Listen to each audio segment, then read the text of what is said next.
Blog Talk Radio. Hey, Charles Walker. Hello, how you doing? I'm doing well. I am so excited. I got to tell you, folks, the last time I saw Charles Walker, I didn't even know him. I was actually standing in the crowd, salivating like the rest of everybody else, watching him play and perform at Mamie's. That was like forever ago, right? I mean, it was like forever. The guy's never in town anymore. He's like this huge sensation now. I mean, I know you're going to be on the Grammys like next week winning 17,000 awards. You've gotten like way popular, my friend. It's true. I'm a little excited. Now, in your opinion, can you define the one characteristic that you think the Charles Walker Band possesses that sets you apart kind of from the other nominees?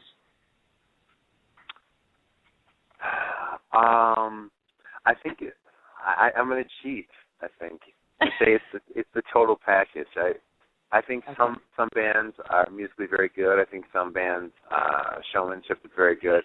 But to be able to combine all of the elements of a live performance, I think that's how we cinched it. Is if someone comes to see us live, they're not disappointed because they see both that we can hold our own musically and we can perform.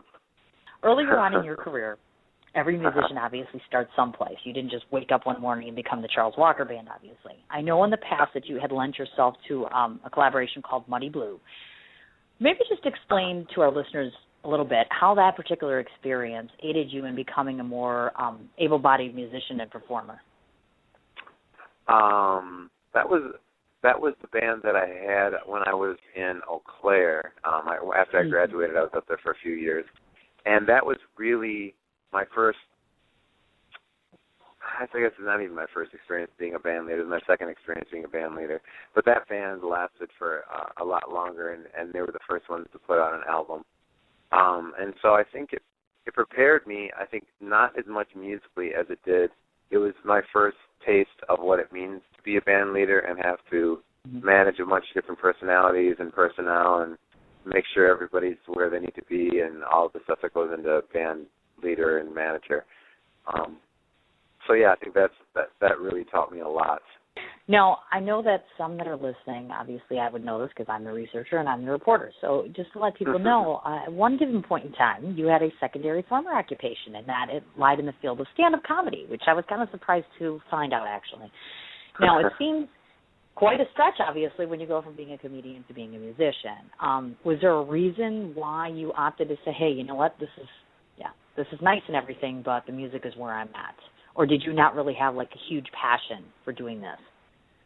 It was something that was just fun to do on the side. I've been involved in theater and comedy really since I was a kid. And so it's still something, especially when the crowd is really into it, you'll see me break out into some funny stuff. So it can still be incorporated into the show. And really, performers are actors. I mean, a really good performer will walk on stage, and it doesn't matter if his or her wife or husband just left them, whether their band is falling apart or whatever. When they get on stage, all of a sudden they're a different person because people don't come to see your problems; they come to see you perform. And so I think that's really important as a performer to be able to leave all that crap behind you and get on stage. And if you have to act the part for that night, act the part of somebody who is really enjoying what they're doing, because people have come out to see you and probably paid money to come see you, or at least driven to come and see you, so they expect to see something great.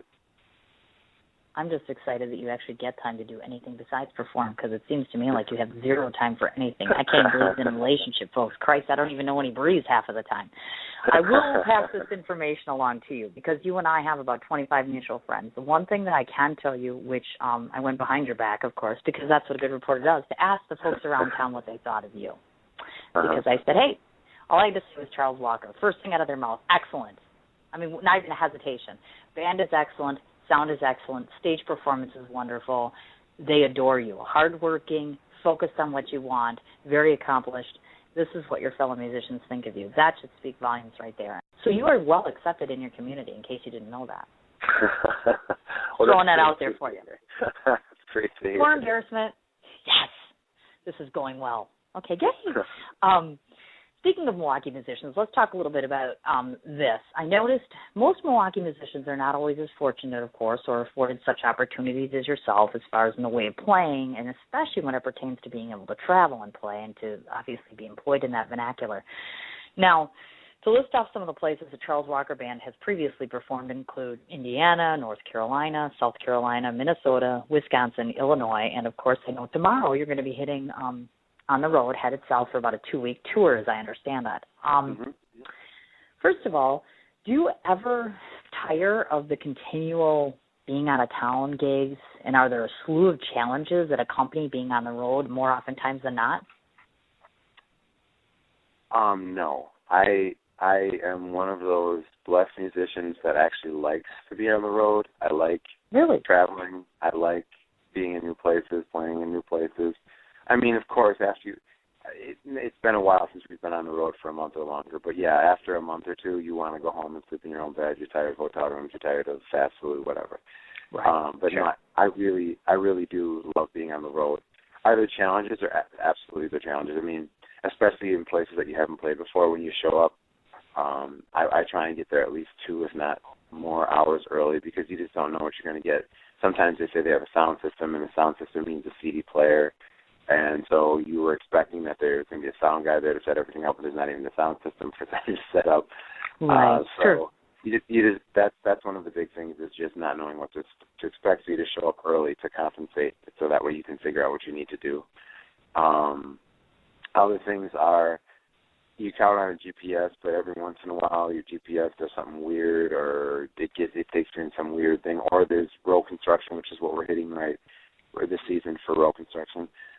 But it's all things that are not insurmountable by any means. They're just things you have to plan for, and after your first road tour, you're pretty well known. Like, yeah, these are the things that I have to plan for. And if you're smart as a band man or band leader, you always leave earlier than you need to, because something inevitably is going to happen. Whether somebody drank too much Mountain Dew and they got to stop 3 times, or whether it's road construction or whatever. There's just inevitably things that will come up, and if you haven't budgeted time, then all of a sudden you run behind, and then everybody gets stressed out. One other thing I wanted to ask relative to this, as far as the out-of-town thing, what do you feel is your niche, which tends to persuade basically what we'd call like a virtual stranger sometimes, like if you're approaching a new venue, to choose your band over the competition? Because it's one thing if it's Milwaukee, but then let's say it's another state. How does that... Well, I think there's a lot of things. I think the first thing is a sales pitch. I mean, that's part of what a booking agent has to do, is be a salesperson. They're selling a product. They're selling, this club wants to bring people in to drink alcohol or to buy tickets at the door, or whatever it happens to be. So you have to convince them that your band is going to draw, or if they already have a built-in draw, that you're going to somehow please their crowd. And how do you do that? Well, we have a lot. We have, I looked, I think today, like 58 or 59 YouTube videos. So if people want to see how we perform live, they can see that. If they want to see a more professional version, we have a bunch of news programs that we were on. They can see those. If they want to see our 2 music videos, we've released 2 music videos. So there's a lot of stuff. I mean, we have 7 albums out. We've been touring for a couple of years. And then, as I said before, I mean, you start to build a reputation, and people start to say, yeah, I've heard of the band. They perform well. When they come on stage, that they're there for the music, they're there for the audience, they're not there for themselves.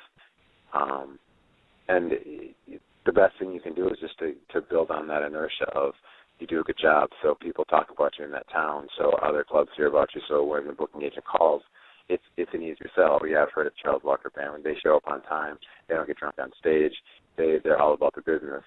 And then it becomes easier between that and then the quality of music. If people are enjoying your music, enjoying your show, it makes it a lot easier to sell. Definitely. Now, folks, do you see why I was so excited to have him on my show today? Hello, you saw yourself. My God, I don't even need to say a word. It's like you just emulated yourself in like 3 sentences. This is like he couldn't be a better person, and he couldn't be a better musician. So what the hell is he on the phone with me for, right? I mean, you're about as high as you're going to go, except we just got to get you a Grammy and you're good. Or 2. We're trying. Just to let everybody know, the music of the Charles Walker Band radiates messages of both positivity and repeatedly showcases, in my opinion, not only the R&B sound, but also some classic gospel sound as well, just in listening to some of your music. Now, in your opinion, why do you feel that composing ballads that personify any kind of a meaning or a message, why do you find that necessary or important? Because obviously your music pushes out that same thing. Yes. Well, I think the first thing is it has to, in some way, the music that you're producing, well, it doesn't have to, but I need it to satisfy me in some way. Because if you think about a lot of the artists, well, I've said a couple of them, or you said a couple of them, but a lot of the artists that I listen to have some depth to them. They're not just about, okay, let's go out and get drunk, or let's go out and find somebody, blah, blah, blah. And there's nothing wrong with those things, too. But I get tired of that real quickly. I lose interest in that. I want to hear something that makes me think. And so that's the first thing is for me, I feel like I need to be stimulated by what's happening on stage. And then secondly, I think it's important.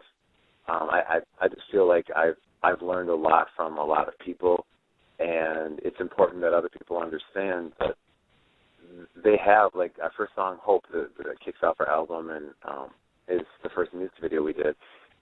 It's all about living your dreams and pursuing them and not being afraid to try them and to be determined to continue on. Because people need to hear those messages, because when they turn on the news, that's not what they hear. And when they turn on the radio, that's not what they hear. They hear all of these awful things going on, and when in reality, those are a small percentage of what's happening in our world. There's all of these great things that get very small airplay. And so I really think it's important for people to know, hey, if you really want something bad enough, go out there, figure it out, believe in yourself, research what you got to do it, and do it. And don't let anybody or anything get in your way, because you should be able to get what you want, and don't allow other people to tell you otherwise. Note on in researching you at a given point in time, and I'm not quite sure the particulars of this, which is why I'm asking, as it relates to the charitable side of things. I notice a lot of times musicians will advocate certain things, and I came across you supporting an organization called Oxfam America. Is that correct? Oh yeah. Okay, I just want to know a little bit about that, because I know a lot of times musicians will lend them, time, money, etc. I'm just curious what that was all about. Sure. They are an organization that helps underprivileged children, homeless children, get food and shelter. So so people who buy off of Reverb Nation, if they buy our songs off Reverb Nation, a portion of that goes to that organization. It makes perfect sense. What a sweet guy you are. God, he's talented. He's nice. He has a plethora of accomplishments. What the hell? Oh, my God. I'm just in awe right now. I can't believe it. The very last thing that I do at the end of every one of my interviews is to take 30 seconds to let my guests know exactly what I think of him. So I get to tell you what I think of you. So I hope you're sitting down wherever you are. Oh, boy. So this is my 30-second impressions of Charles Walker. First and foremost, I have tons of musicians on both of my shows, but it's very, very rare for me. I do local musicians as well as out-of-town ones. It's not very often that I am a consummate fan. You, my dear, have made me a consummate fan from the moment that I walked into that room, didn't know who you were, and just picked up a feel for your sound and for your presence, the way that your band works collectively together, and the way that you not only manage them, but the way that you mesh within them and with them, so to speak. You have a presence about yourself that's very casual and welcoming. It's in your videos. It's in your stage presence. You're very approachable. You're very likable. You're very good on camera, in case you didn't know this. It's just the way you emulate yourself and the way that you present yourself and the way that you present your band. It's clear to me, amongst many others in society, whether it's in this area or another place, that you are quite destined to be doing what you're doing right now and will continue to do great things over the course of time. I think that your passion for what you do, whether it's playing your instrument or singing or composing something, is very clear in everything that you've ever created. I cross my fingers all of the time that you will hopefully continue to book gigs here, but my guess and my feeling is, like any great musician, of course, you're destined to continue to hit the road and to leave us and to go on and do wonderful, wonderful things, win at least one or two more Whammys and at least one or two more Grammys, and collaborate with some of the best in the business out there. Because to me, you are already one of the very best that we have in Milwaukee, and I'm very humbled to know you, to have met you, to now be becoming your friend, and I will be eternally pissed if you don't come back to my show again once you hit it big, or even if you just want to come and pimp yourself out again. That was it. That's all I wanted to say. That wasn't so bad, right?